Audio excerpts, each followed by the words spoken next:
Vamos então dar sequência ao nosso curso. Ficamos de responder a questão 3 e fazer a sequência de questões. O que acontece? A pergunta é a seguinte, antes de resolver a questão número 3, só para uma mera reflexão. Será que a Constituição brasileira, ela protege os brasileiros e estrangeiros que estão dentro do nosso território, assim como os brasileiros e estrangeiros que estão fora do território nacional? O que você acha? Geralmente, quando eu pergunto isso em sala de aula, a maioria dos alunos respondem que não, que os estrangeiros lá fora não tem nada a ver com a Constituição Federal. Só que comete um erro grave, justamente porque a nossa Constituição, ela é signatária, na verdade ela até estipula, não signatária, o Brasil que é signatário, de tratados internacionais sobre direitos humanos. Inclusive a nossa Constituição, no artigo 5º, parágrafo 3º, destaca que os tratados internacionais sobre direitos humanos, que forem aprovados em cada caso do Congresso em 2 turnos por 3/5, se equivalem às emendas constitucionais.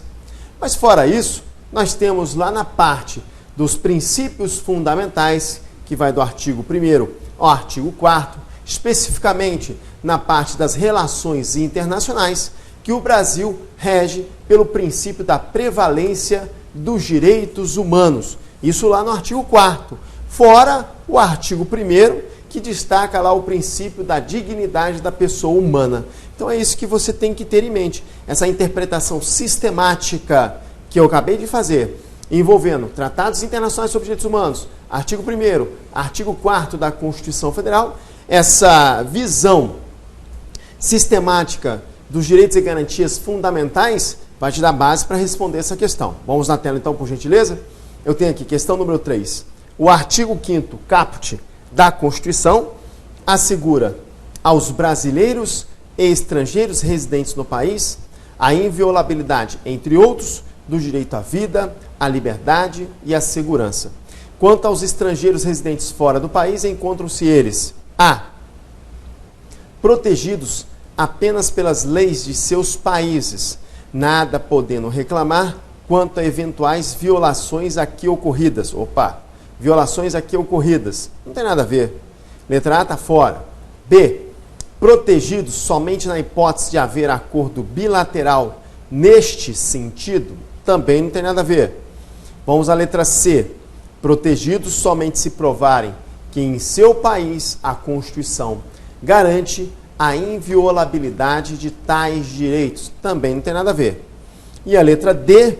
Protegidos porque nas relações internacionais, o Brasil deve observar o princípio da prevalência dos direitos humanos. Então, muito importante, você vai marcar aí como resposta a letra D, conforme eu comentei com vocês sobre o princípio da prevalência dos direitos humanos, que está lá no artigo 4º da Constituição Federal. Marque aí a letra D e você tem a letra E sem qualquer proteção, está errado. Tudo certo? Outro tópico que eu acho de grande relevância comentar, que eu já até, obviamente, introduzi no bloco anterior, é sobre o direito à vida. O direito à vida, ele tem que ser interpretado no sentido mais amplo possível. Quando eu falo assim, mais amplo possível, envolve o respeito à integridade física, o respeito à integridade moral, o respeito às crenças religiosas. Então, a condição de proteção ao direito à vida, as bancas, elas entendem mais numa visão até justnaturalista, ou seja, até fora do direito, quando se fala em condições espirituais, por exemplo. Vamos analisar uma questão de prova? Então, na tela, por gentileza, eu tenho aqui, questão número 4. Dentre os direitos e garantias fundamentais existentes na Constituição Federal, encontra-se o direito à vida, sendo certo que este direito, a, deve ser avaliado e protegido preponderantemente na esfera da medicina legal e subsidiariamente nas normas constitucionais aplicáveis à espécie. Está dizendo que a parte da medicina legal, ela exerce uma prevalência em relação à parte jurídica. Não tem nada a ver. Está tudo errado. Justamente porque não existe hierarquia entre a área jurídica e a área da medicina legal. Então a letra A está fora. Vamos à letra B. Traduz sobre o aspecto biológico ou direito à integridade física, excluindo-se a psíquica, tendo em vista a vedação constitucional da pena de morte, entre outras. E aí? Nesse caso, exclui-se aí a integridade psíquica na proteção à vida? Não, está errado. Vamos à letra C.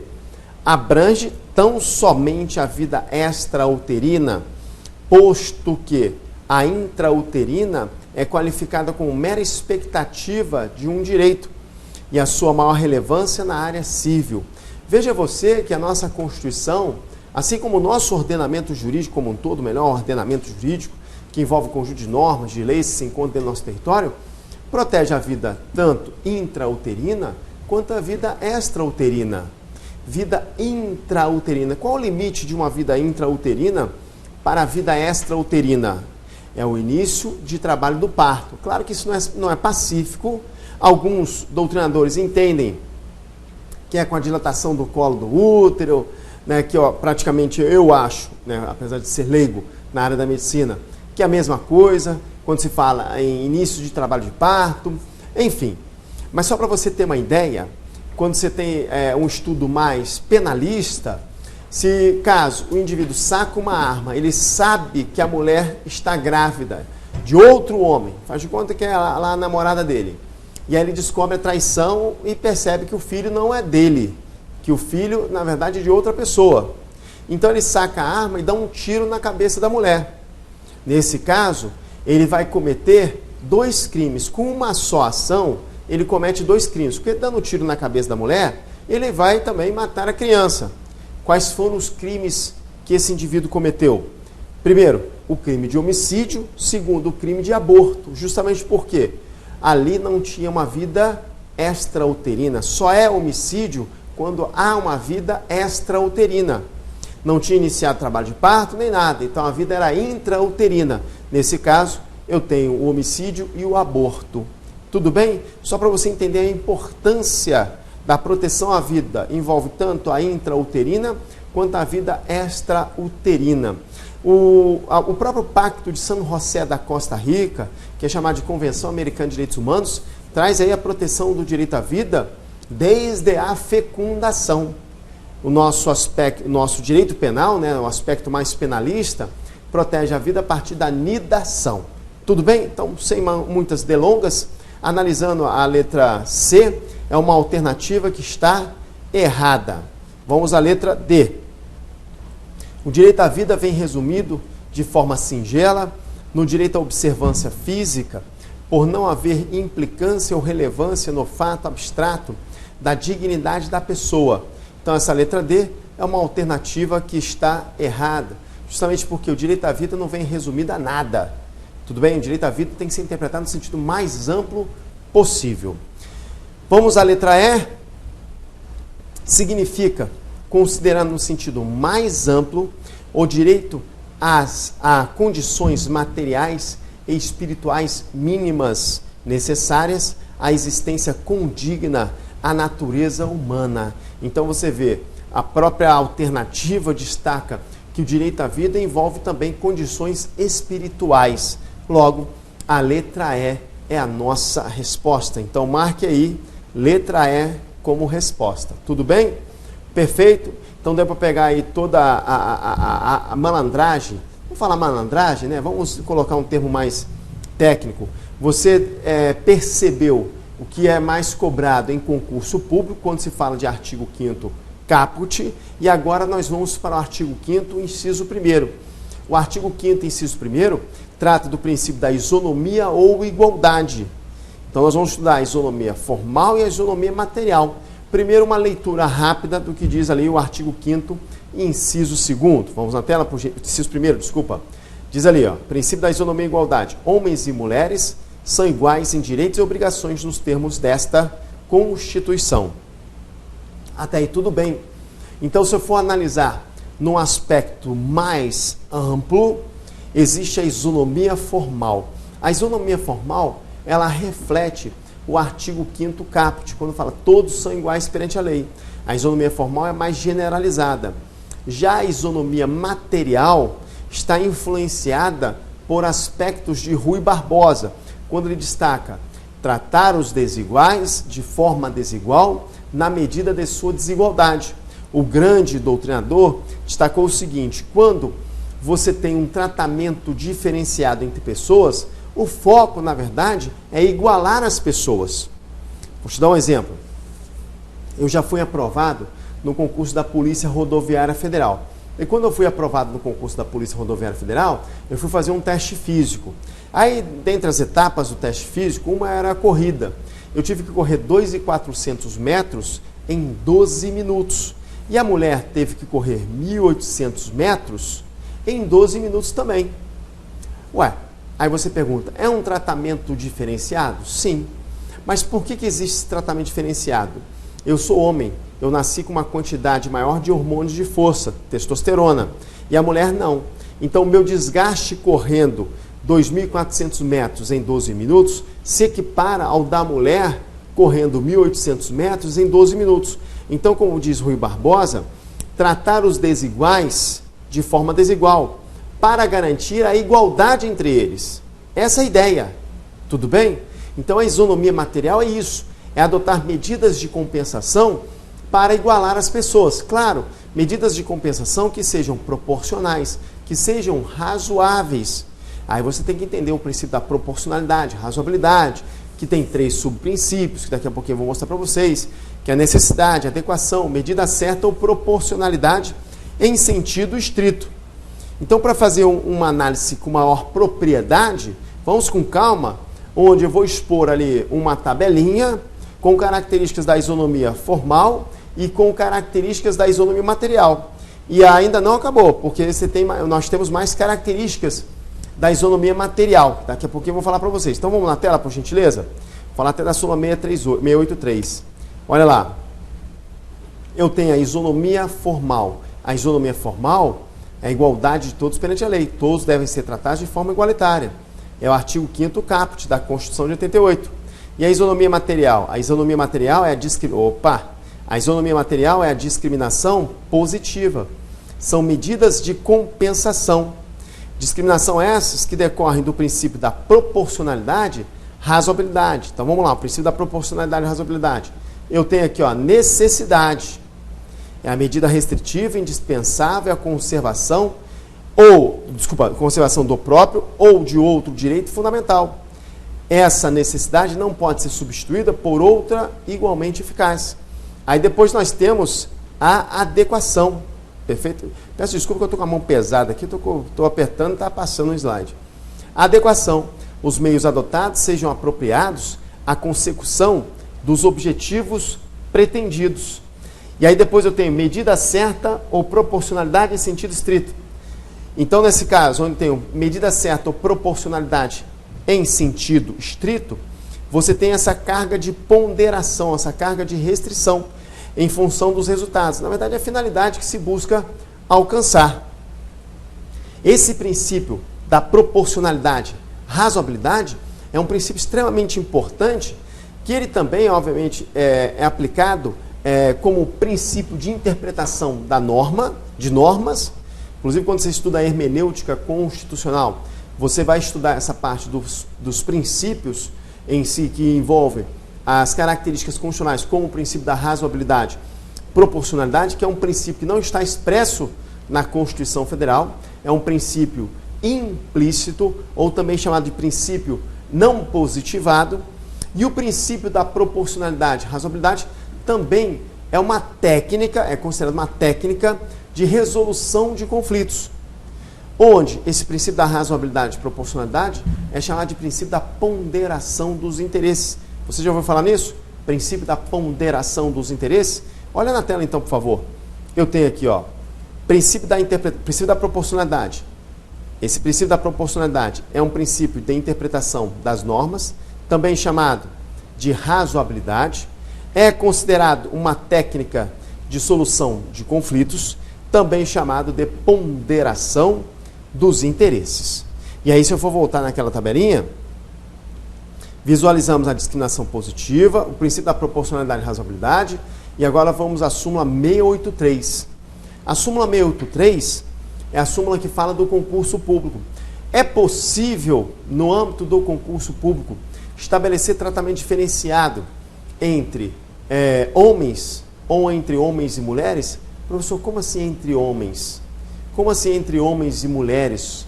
Ou um concurso público em relação às mulheres? Vamos lá. Existe um cargo, existem vagas para agente penitenciário em uma penitenciária feminina. E nesse concurso público limita-se a idade da possível agente penitenciária.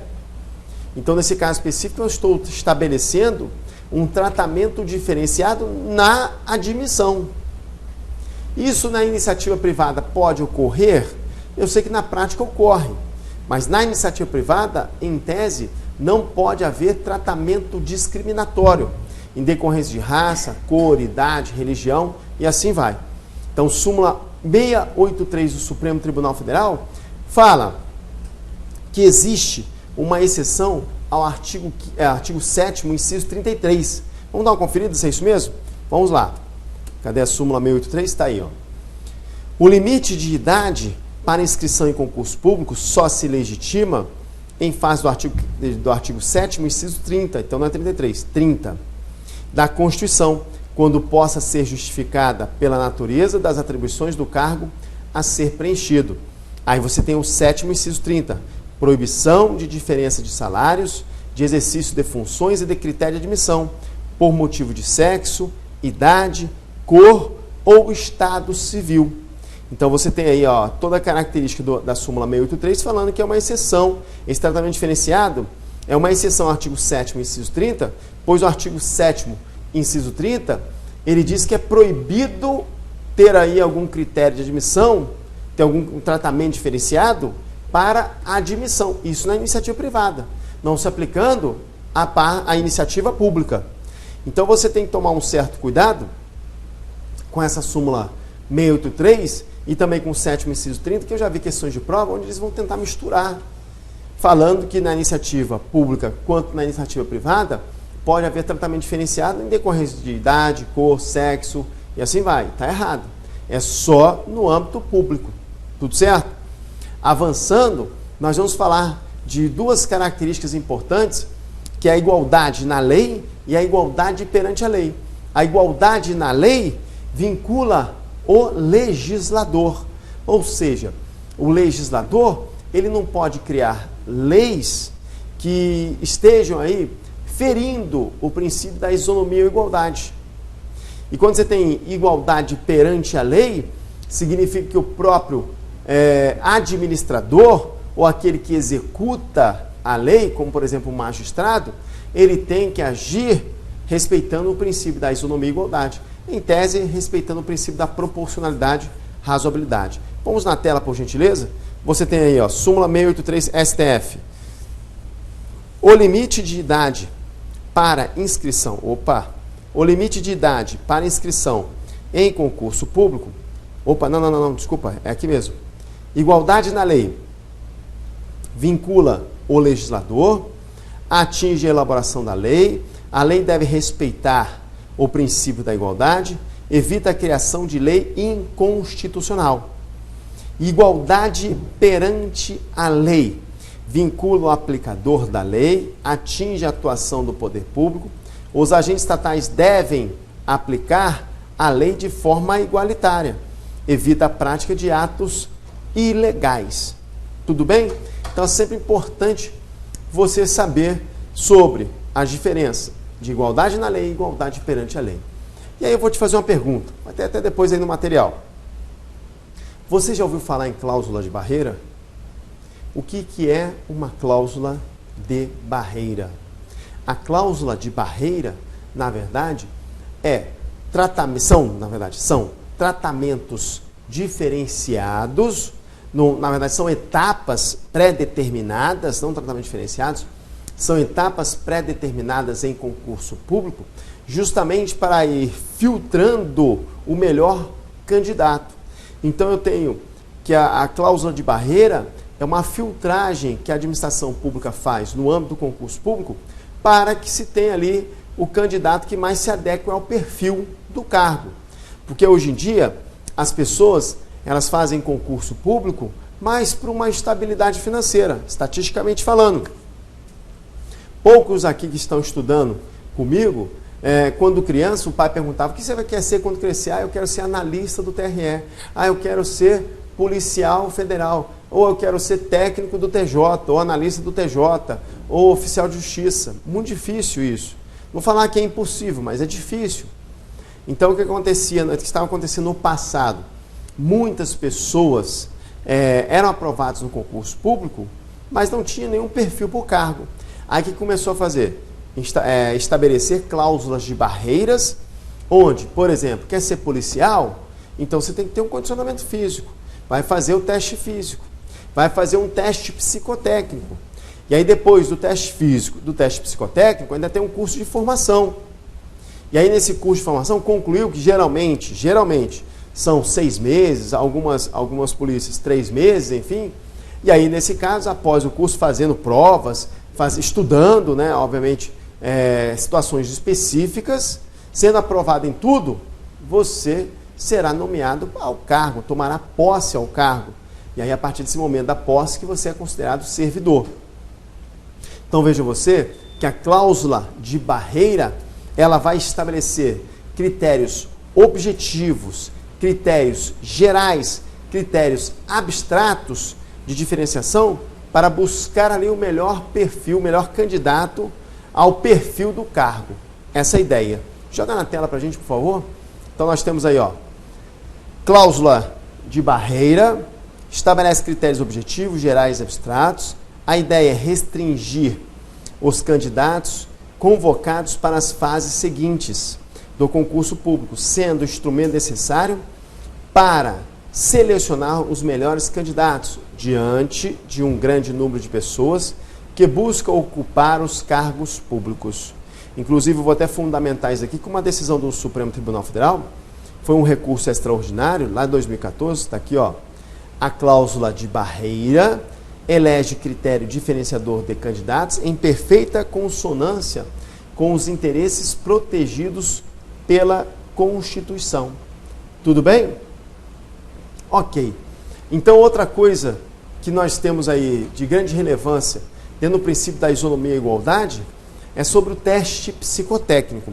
Existem alguns critérios que são aplicados para que se tenha um teste psicotécnico, ou seja, eu tenho que ter uma lei em sentido material que autorize expressamente o teste psicotécnico, tem que ser uma questão de previsão em edital. Obviamente, o tratamento diferenciado, o edital pode estabelecer um tratamento diferenciado? O edital por si só? Não. Quem estabelece tratamento diferenciado é a lei. O edital só reproduz aquilo que está na lei. Então, tem outras características, como ter um grau mínimo de objetividade dentro desse teste psicotécnico, enfim. Vamos analisar aqui na tela. Vamos lá? Então, eu tenho aqui, ó, critérios... Cadê, filho? Vamos lá. Critérios, não dá para mexer com o mouse, não. Critérios eliminatórios do exame psicotécnico. Lei em sentido material que expressamente o autorize. Previsão no edital do certame. Grau mínimo de objetividade e de publicidade dos critérios que nortearão a aplicação psicotécnica. Possibilidade de recurso. Então, nós temos aí esses 4 critérios que são importantíssimos. Esse, na verdade, entendimento tanto do STF quanto do STJ. E agora nós vamos analisar uma questão de prova. Vamos lá? Questão de prova. Tendo em vista os direitos individuais e coletivos, considere as assertivas abaixo. Bom, item 1. Agora ficou melhor. Peguei o mouse aqui, ó. O princípio, e o mouse não está legal. O princípio da igualdade, deixa eu ver se fica melhor aqui, isso. O princípio da igualdade veda que a lei estabeleça tratamento diferenciado entre pessoas que guardem distinções de grupo, de sexo, de profissão, de condições econômicas ou de idade, entre outras. Será que o princípio da igualdade veda esse tratamento diferenciado entre pessoas? Não, não vai vedar. Você vai analisar, ó, item por item e depois você vai responder a alternativa correta, tudo bem? Então você vê que o item 1 é errado Justamente porque pode estabelecer tratamento diferenciado entre pessoas? Sim. A súmula 683 é clara. Tudo depende da natureza e atribuição do cargo público a ser preenchido.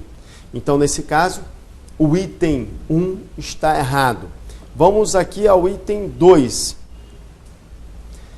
Não se pode cogitar de ofensa ao princípio da igualdade quando as discriminações são previstas no próprio texto constitucional. Se a própria Constituição Federal estabelece um tratamento diferenciado, nesse caso do tratamento diferenciado, há uma chamada discriminação positiva. Isso é até interessante, porque já vi cair em prova, a Constituição Federal admite formas de discriminação? Sim. Discriminar significa separar. O problema é que nós imprimimos a palavra discriminação como se já fosse uma coisa ruim, mas discriminar é apenas separar. Então existe a discriminação positiva e existe a discriminação negativa.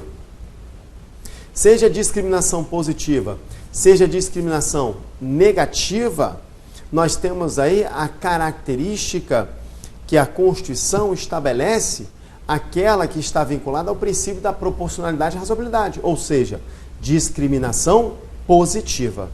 Tudo bem? Ok? Vamos aqui ao item 2, então. O item 2 ele está correto.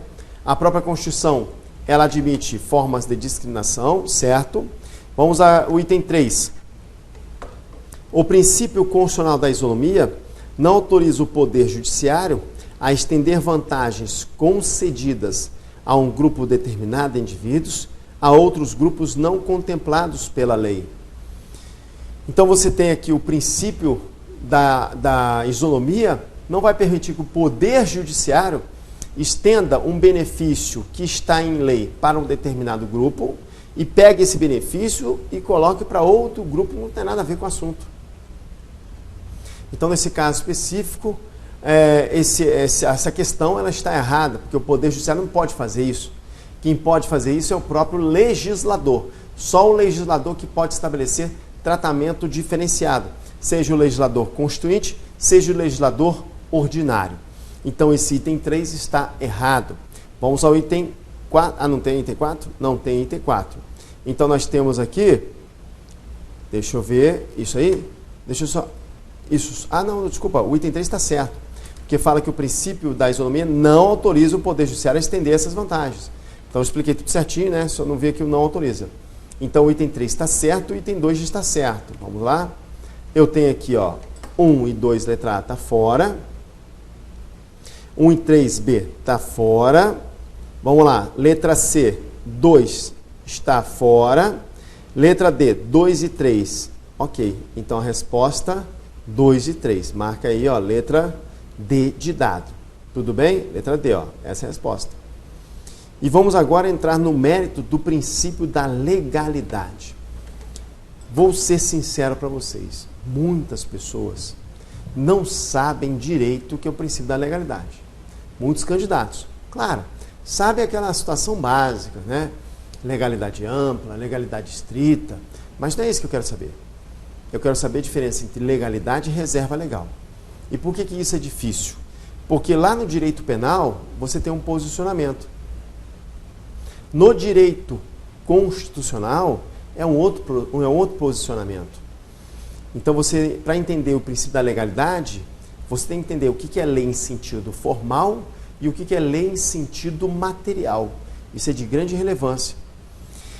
A própria lei em sentido formal é toda aquela lei que é criada conforme as regras do processo legislativo constitucional. Todas as leis que estão no procedimento do lado do 59 até o 69 da Constituição são leis em sentidos formais, ou seja, eu tenho a lei ordinária, a lei delegada, o decreto legislativo, a medida provisória, as resoluções. Todas estas são leis em sentido formal. E o que é uma lei em sentido material? A lei em sentido material, ela tem que ter duas características. Mas antes de explicar essas duas características, eu quero que você leia comigo a lei em sentido, definição de lei em sentido formal e olha os exemplos. Vamos na tela então, por gentileza? Eu tenho aqui, ó, lei em sentido formal.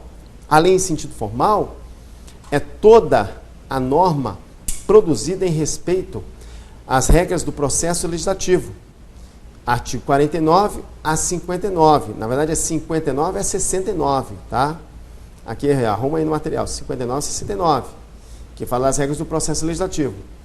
Tais como quórum de aprovação, revisão, sanção e veto, dentre outros critérios, não importando o conteúdo que veicule. A Lei 8.112, de dezembro de 90, é uma lei em sentido formal, porque essa lei é uma lei ordinária. Uma lei que é lá do estado do Mato Grosso, se ela for ordinária, como esta é uma lei em sentido formal. Ah, professor, dá um exemplo de lei que não seja em sentido formal. Quando eu tenho uma instrução normativa da Receita Federal, nesse caso específico, instrução normativa não está dentro das regras do processo legislativo. E por não estar dentro das regras do processo legislativo, a instrução normativa não é lei em sentido formal, mas a própria instrução normativa pode ser lei em sentido material. Tudo bem? Então, vamos ao exemplo, aqui na tela, eu tenho lá, ó, não é lei formal, leis de âmbito interno, que estão à margem do processo legislativo constitucional. Ou seja, eu tenho aqui, ó, que não foram criadas conforme as regras do processo legislativo. Exemplo, instrução normativa 1133, 19 de fevereiro de 2013, da Secretaria da Receita Federal, que trata acerca do cálculo do imposto de renda na fonte de pessoa física no ano calendário de 2012. Tudo bem? Então isso é lei em sentido formal. E aí eu disse para vocês que a lei em sentido material, ela possui duas características. É uma lei que tem que ter a característica de ser geral. O que é ser geral? Aplicar para todos. Uma lei que se aplica a todas as pessoas, e não a grupo de pessoas determinados, e nem a pessoa determinada. Então, a lei, para ser material, ela tem que alcançar todas as pessoas, não podem ter restrições. Vamos na tela para você visualizar comigo? Eu tenho lá, ó, lei em sentido material. Quando ela tem a lei, o caráter geral. Primeiro vamos ler aqui, ó, lei em sentido material. Já não importa o processo de criação. O que importa é o conteúdo. Ok. A lei em sentido material deve apresentar duas características. Aí você tem lá, caráter geral. Se refere à aplicação da norma a aplicação da norma a um número indeterminado, desconhecido de indivíduos. O legislador não pode saber com exatidão os sujeitos que serão atingidos pela norma. Então, essa é a primeira característica da lei em sentido material. Ela tem que ser geral. Segunda característica, essa lei ela tem que ser abstrata. E o que é uma lei abstrata? É aquela que pode ser repetida várias vezes. Ela não trata de um evento certo, de um evento determinado. A lei que seja em sentido material com característica abstrata é uma lei que, na verdade, ela pode ser utilizada repetidas vezes. Quando eu tenho lá o artigo 121, matar alguém, isso é o crime de homicídio simples, especificamente falando. Se caso eu mato alguém, teoricamente homicídio. Se o Pedro mata alguém, teoricamente homicídio. Então, nesse caso específico, eu tenho que essa lei é uma lei em sentido material, que tem um conteúdo geral e abstrato. Tudo certo? Então, vamos aí a característica? Vamos lá, então, lei em sentido material. Então, a lei em sentido material é uma lei que vai ter caráter geral, ok? E, além disso, é uma lei que vai ter caráter abstrato. Geral, que nós vimos, ó, aplica-se a um número determinado desconhecido de indivíduos. Ter caráter abstrato é a lei ser utilizada repetidas vezes. Não se trata de um evento certo, concreto, que irá ocorrer esgotando os efeitos da norma, logo em seguida. Tudo bem? Aí nós temos aqui exemplos do professor Elisei Silva do Nascimento, Aí ele fala da Lei 8.112. Aqui é só para você visualizar que nós temos aqui a Lei 8.112. É uma lei tanto em sentido formal quanto em sentido material. Formal porque é uma lei ordinária, material porque ela é geral, porque ela é abstrata. A instrução normativa é uma lei em sentido material, mas não é formal. Ela é em sentido, essa instrução normativa da Receita Federal. Ela é material porque ela é geral, porque ela é abstrata, mas não é formal porque ela não foi criada conforme as regras do processo legislativo. Bom, isso é o pré-requisito para você entender o que é o princípio da legalidade. O princípio da legalidade é a noção genérica de lei. Tanto uma lei em sentido formal quanto uma lei em sentido material pode gerar obrigação. O detalhe interessante é o seguinte: quando eu tenho uma reserva legal, a reserva legal ocorre quando a própria Constituição exige que determinados assuntos sejam tratados por lei formal. Quando a Constituição exige que aquele assunto seja por lei ordinária, seja por lei complementar, seja por lei delegada, decreto legislativo, resolução, eu tenho um caso de uma reserva legal. Então, na tela, por favor. Olha lá. Eu tenho aqui, ó, princípio da legalidade. Princípio da legalidade, noção genérica de lei. Princípio da reserva legal, necessidade da regulamentação de determinadas matérias ser feita necessariamente por lei formal. O interessante é que essa reserva legal tratada aqui, ela é chamada de reserva legal absoluta. A reserva legal absoluta é quando exige a lei formal. Agora, existe a reserva legal relativa. E a reserva legal relativa é quando eu tenho lei formal mais atuação de um órgão administrativo. Então, repito, reserva legal absoluta só depende de lei formal, que é o que eu expliquei para vocês. Reserva legal relativa é a lei formal mais atuação de órgão administrativo. Aí vem aqui comigo, você pergunta, como isso, professor? Isso ocorre pelo seguinte fato. Quando eu tenho, por exemplo, a lei de drogas, ela não estipula maconha, cocaína no seu texto.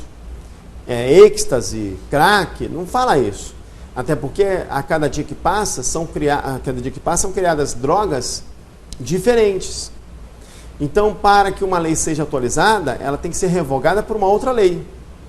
E aí, para que a lei de drogas não seja revogada em diversas circunstâncias, o que aconteceu? Uma portaria da Anvisa que vai definir quais são as substâncias entorpecentes. E o próprio legislador tomou cuidado para não citar as drogas na Lei 11.343 de 2006 e cita somente a palavra drogas. Tudo bem? Então, nesse caso específico, eu tenho uma atuação do órgão administrativo, ou seja, eu tenho uma reserva legal relativa. Tudo certo? Preparado, então, para fazer questão de prova? Viu, então, a reserva legal absoluta é quando exige lei formal. Reserva legal relativa, eu tenho que ter a lei formal mais a atuação de um órgão administrativo. Cuidado, na prova eles podem trocar as bolas. Ou seja, falar que a reserva legal é absoluta depende de órgão administrativo. Errado. Tudo certo? Vamos, então, para a questão de prova. 6. O princípio da legalidade tem extensão distinta do princípio da reserva legal, sendo certo que na ordem jurídica nacional não há hipótese de reserva legal relativa. Será que não existe reserva legal relativa? Acabamos de ver aqui, ó. Existe sim a reserva legal relativa. Certo? Então, o item 6 é um item que está errado. Vamos para a questão 7. Questão 7 é interessante. Muita gente errou essa questão. O princípio da legalidade não se confunde com o da reserva legal. O primeiro pressupõe a submissão e o respeito à lei. O segundo se traduz pela necessidade de a regulamentação de determinadas matérias ser feita necessariamente por lei formal. Então, fala da legalidade, que é a noção genérica de lei, e depois fala da reserva legal, que diz aí que determinados assuntos tem que ser necessariamente por lei formal. Está certa essa questão. Então você pode colocar, ó, questão 7, certa. Questão 6, errada. Questão 8 agora.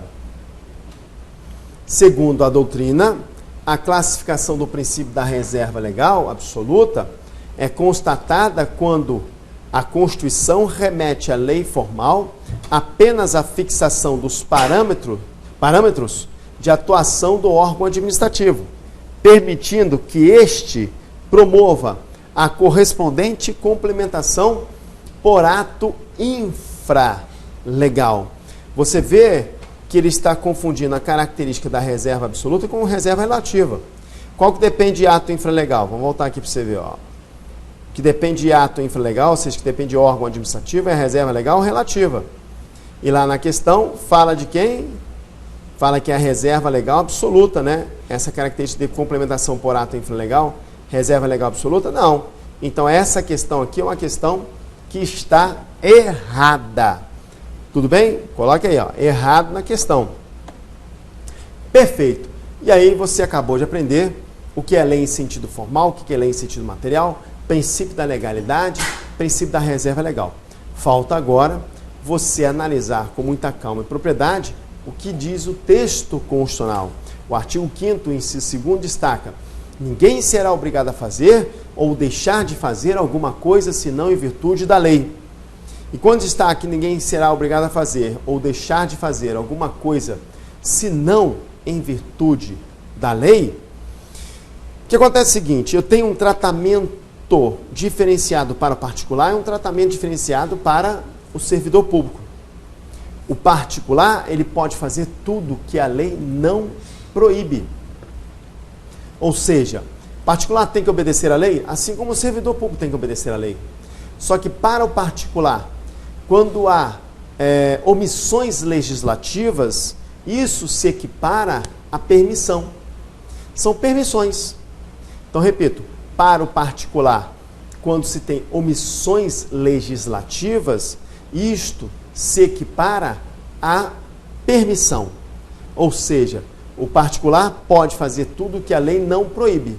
Já o servidor público, ele está vinculado pela legalidade estrita, também chamada de legalidade restrita, restringir.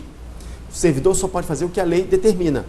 E se a lei se oculta em determinada situação, é como se fosse uma proibição para o servidor público.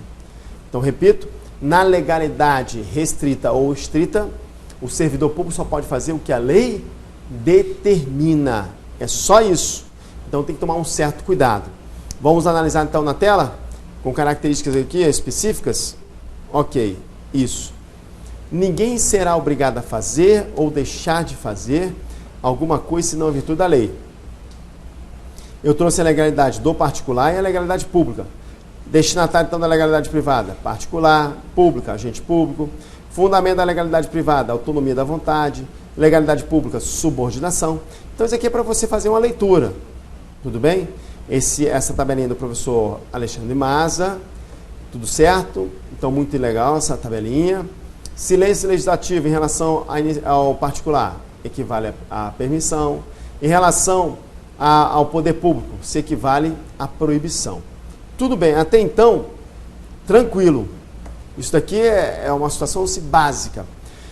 O que me chamou a atenção foi que começaram a cobrar em concurso público, isso por bancas específicas, me chamou até, como eu disse, chamou a atenção no seguinte sentido: começaram a cobrar a chamada legalidade objetiva. Só que não existe um posicionamento pacífico do que seja essa legalidade objetiva, se ela existe mesmo. A legalidade objetiva, segundo a doutrina, é quando o próprio servidor público ele não vai colocar critérios subjetivos na sua atuação. Quando fala que o servidor público só pode fazer o que a lei determina, ele não pode colocar juízo de valor nas ações dele. Ele tem que agir friamente seguindo a lei. Claro que na prática isso não ocorre, até por uma questão de boa-fé. Como assim? Dá um exemplo. Olha, uma vez eu fui viajar com a minha tia E meus tios, né, enfim, eles têm, eu tenho 2 primos que são portadores de necessidades especiais.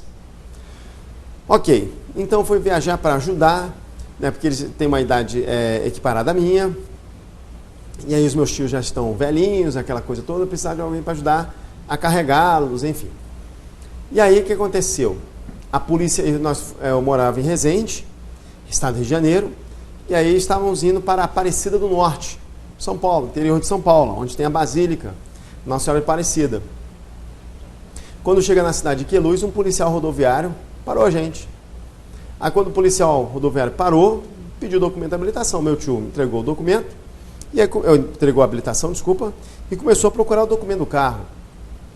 E aí percebeu que ele tinha esquecido o documento do carro. Bom, a conduta certa do PRF seria o quê? Apreender o veículo e dali a gente tinha que se virar. Mas aí o PRF olhando, né, um carro com 5 pessoas, aí perguntou onde vocês estão indo, percebeu que tem 2 ali que são excepcionais, 2 portadores de necessidades especiais, né, enfim, o próprio policial, acredito eu, que se sensibilizou e falou assim pro meu tio, olha, vai embora, mas toma cuidado, não esquece o documento mais não, e não sei o que, e papapá. Então, ele não agiu dentro da legalidade objetiva. Mas ele agiu de má fé? Não, não agiu de má fé. Ele apenas se sensibilizou com a situação. A legalidade objetiva é não colocar juízo de valor. Então, para a sua prova teórica, isso é muito aplicado quando você tem a parte da autoexecutoriedade.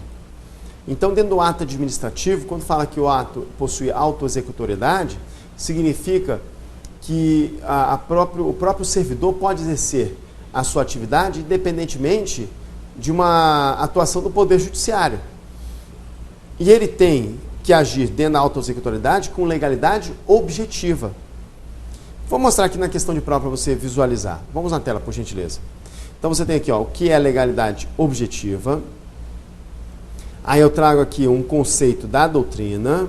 Está lá, segundo o princípio da legalidade objetiva, a autoridade administrativa deve aplicar a lei de ofício, cumprindo-a ou fazendo cumpri-la de modo objetivo, desinteressadamente, agindo em prol do interesse público, em detrimento de qualquer direito subjetivo ou interesse próprio.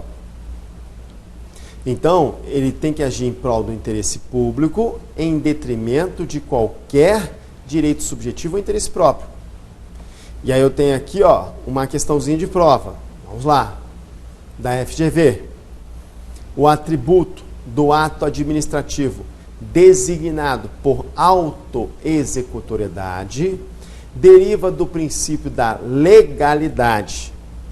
E aí nós temos aí legalidade subjetiva, legalidade relativa, legalidade absoluta, legalidade estrita, legalidade objetiva. E aí a professora Maria Silva Zanella de Prieto entende que a autoexecutoriedade está vinculada à legalidade objetiva.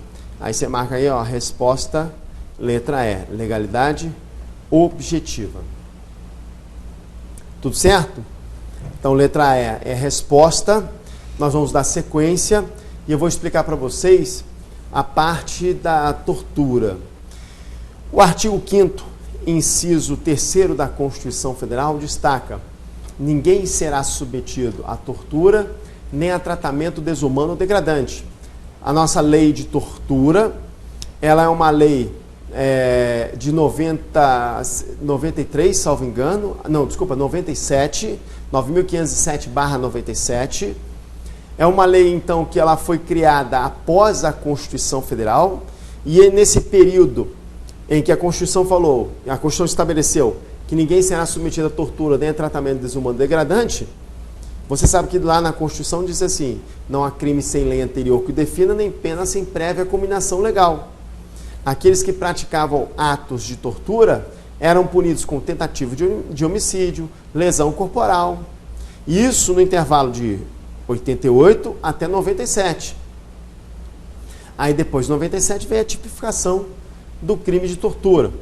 Tortura é um crime inafiançável e insuscetível de graça e anistia. Esse dispositivo aqui do inciso 3º, ele fala de mandados de criminalização. Entramos na seara dos mandados de criminalização. Se cair assim na sua prova, a Constituição Federal define crimes, está errado. A Constituição Federal define mandados de criminalização. O que é mandado de criminalização? O legislador constituinte, ele praticamente obriga o legislador ordinário a tipificar as condutas que são consideradas tortura. Então, por exemplo, teve uma reportagem há um bom tempo atrás, onde os militares que eram aprovados no curso lá para subir de patente, botar lá tenente para capitão ou, sei lá, soldado para sargento, eles passavam por um trote. E o trote era na base de uma violência à integridade física e moral, mas com o objetivo de comemoração. E era uma intensa violação à integridade física, uma intensa violação à integridade moral. A pergunta é, será que esses autores dessa ação, eles respondem pelo crime de tortura? A resposta é não. Porque essas condutas não estão tipificadas na lei de tortura. Obviamente, como era trote, tudo era na base da brincadeira, comemoração. E não existe tortura, não existe tipificação de crime de tortura para fins de comemoração, por exemplo. É como se eu dissesse para você o seguinte, eu posso submeter uma pessoa a intenso sofrimento físico ou mental e ela consentir. Vocês já ouviram falar em parafilias? Parafilias são distúrbios sexuais. Então, você já ouviu falar no sadomasoquismo? Então, existem pessoas que gostam de sofrer na atividade sexual. Sofrimento intenso. Então, gostam de ser humilhadas, pisar na cara, entre outras coisas que você sabe. Nesse caso, eu tenho um crime de tortura? Não, porque há consentimento. Então, para ser crime, tem que estar tipificado em lei. Analisa aqui comigo, então, o dispositivo constitucional, que é o mandado de criminalização. Ninguém será submetido a tortura, nem a tratamento desumano ou degradante. Isso é um mandado de criminalização. A tortura é um crime previsto na Lei 9455 de 97. O artigo 5º, inciso 43, fala que a tortura é um crime inafiançável e insuscetível de graça e anistia. Nós ficamos 9 anos sem aplicação da lei de tortura. Veio a Constituição de 88. Aí o ECA, esqueci de falar, o 233 do ECA, punia a tortura contra o menor de idade, né, a criança e o adolescente. Isso daqui foi em 90. Aí em 97 veio a lei de tortura. E a lei de tortura revogou esse dispositivo aqui. Hoje em dia, se criança e adolescente são torturados, enfim, nós temos a aplicação da 9455/97, não o ECA. Ah, mas professor, e nesse período aqui, como é que a tortura era punida, conforme eu disse para vocês, antes da lei? Como é que a tortura era punida? A tortura era punida como homicídio, maus tratos, lesão corporal, etc. Tudo bem? E depois foi criada a lei própria, tipificou a conduta como crime de tortura. E aí a lei 9455/97 revogou o 233 do ECA, que dizia o seguinte, submeter criança ou adolescente sob a sua autoridade, guarda ou vigilância à tortura, reclusão de 1 a 5 anos. E aí vem uma situação interessante. Por quê? Olha só, uma perguntinha que você vai ter que ter no material. A tortura, ela é um crime inafiançável e é um crime suscetível de graça e anistia. Mas a tortura, ela é prescritível ou imprescritível? O que você acha? Olha essa pergunta aqui na tela.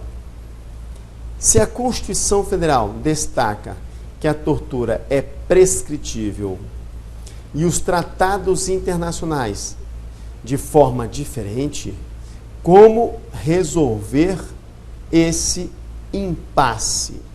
Então, nós temos aqui que essa questão da situação da prescritibilidade é uma situação muito importante. A própria Constituição fala que a tortura ela é um crime é um crime prescritível. Por que, professor? Não estou entendendo. Porque a Constituição não fala que é prescritivo, só fala o quê? Insuscetível de graça e anistia. Se fala que é insuscetível de graça e anistia e não diz que é imprescritível, subentende que ela é o quê? Prescritível. Mas vem os tratados internacionais dizendo ali que a tortura ela é imprescritível. Como resolver esse impasse? Nós temos aí duas correntes praticamente. A primeira corrente é do professor, do próprio ministro do STF, Gilmar Mendes. E aí o ministro Gilmar Mendes, ele diz que deve prevalecer a nossa Carta Maior, a nossa Constituição Federal. A outra parte da doutrina destaca que tem que ser aplicado o princípio pro homine, ordem concedida, né? Ou seja, a norma mais favorável à vítima. E aí tem uma situação até interessante, que há um bom tempo atrás foi julgada a tortura dos militares. Lembra disso? Aí você vai dizer, poxa vida, professor, isso já prescreveu. Pois é, sabe o que o STF entendeu? O STF entendeu, daqui a pouquinho eu vou mostrar esse julgado para vocês, que a tortura realmente é crime prescritível na área penal. Agora, na área civil, quando envolve indenização, a tortura é imprescritível. Gostou? Então, na área penal, a tortura continua sendo prescritível.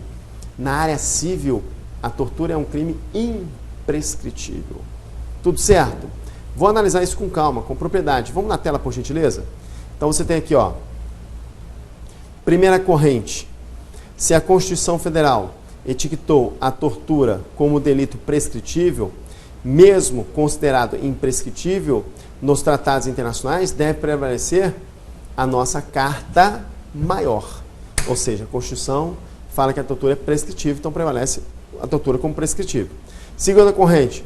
No conflito entre a Constituição Federal e os Tratados de Direitos Humanos, não importando o quórum de ratificação, deve prevalecer a norma mais favorável à dignidade da pessoa humana, princípio do pro homine.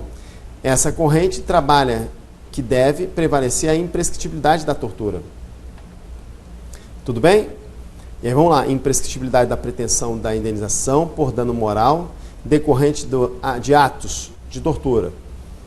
É imprescritível a pretensão de recebimento de indenização por dano moral decorrente de atos de tortura ocorridos durante o regime militar de exceção. Então, é imprescritível a pretensão do recebimento da indenização de dano moral. Então, é imprescritível o recebimento de dano moral. Na área civil, a própria Constituição Federal, ela vai destacar que a tortura é um crime imprescritível. Isso na área civil. Agora, no âmbito penal, a tortura ela é prescritível. Ok? Tudo bem? E aí você tem outra pergunta aqui, ó. Vamos lá, uma perguntinha, salvo engano. Tá aqui, ó. O que significa dizer que a tortura possui caráter bifronte? A tortura possui caráter bifronte justamente porque ela pode ser aplicada tendo como destinatário tanto o particular, na verdade não é destinatário, né?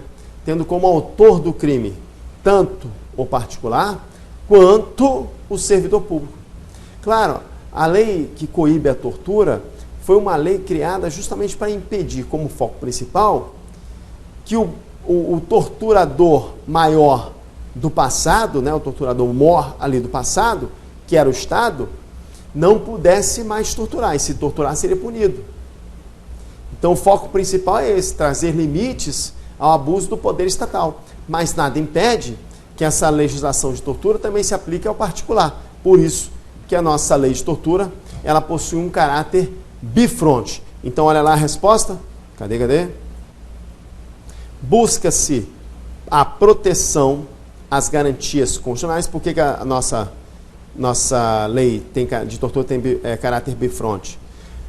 Porque busca-se a proteção das garantias constitucionais básicas do cidadão, não apenas em relação aos agravos realizados por funcionário público, mas também no que tange aos abusos praticados por qualquer funcionário, qualquer pessoa.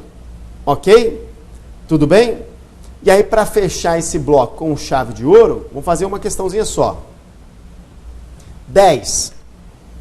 Ao estabelecer que nenhum indivíduo será submetido à tortura nem a tratamento desumano ou degradante, o Constituinte estabeleceu uma norma classificada como princípio fundamental da República Federativa do Brasil. Olha a maldade aqui da banca CESP-NB, uma questão de nível médio. Colocou o seguinte: quando a Constituição estabelece que ninguém será submetido a tortura nem a tratamento desumano ou degradante, isso está classificado na Constituição Federal como princípio fundamental da República Federativa do Brasil. Está errado. Sabe por quê? Esse dispositivo que diz que ninguém será submetido a tortura nem a tratamento desumano ou degradante está no artigo 5º da Constituição Federal. E o artigo 5º fala dos direitos e deveres individuais e coletivos. A parte dos princípios fundamentais é do artigo 1º ao 4º. E do artigo 1º ao 4º não fala nada de tortura. Então a banca, na malandragem, disse que o dispositivo que está no artigo 5º, falando sobre tortura, ele pertence à parte dos princípios fundamentais. Negativo. Princípios fundamentais do artigo 1º ao 4º. Tortura está dentro do artigo 5º. Então essa questão pode marcar aí questão errada. E assim nós finalizamos esse bloco. No próximo bloco vamos falar da súmula vinculante 11, e a súmula vinculante 11 fala do uso de algemas. Tudo bem? Forte abraço, fique com Deus.